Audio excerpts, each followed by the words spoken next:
Hey everyone, how's it going? Today I'm gonna tell you guys how to fix Instagram video selfie verification not working. So watch till the very end because there's a slight chance that you might be doing something which is not working for you. So you want to long press on Instagram, go to app info.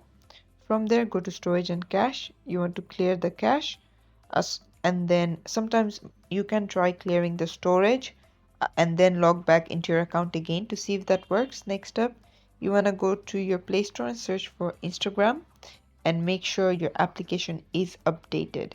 Now, even after doing all of these things, if it does not work for you, then a very sad fix for this is that you have to do it through an iPhone.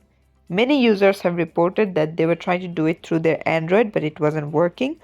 Once they tried it with an iPhone, it instantly worked. So I don't know why, what kind of error this is from Instagram's end, but unfortunately you need to use an iPhone and the problem should be fixed for you, and this is how to do it. Thanks for watching. Please leave a like and subscribe for more tutorials like this, and I'll see you guys in the next one.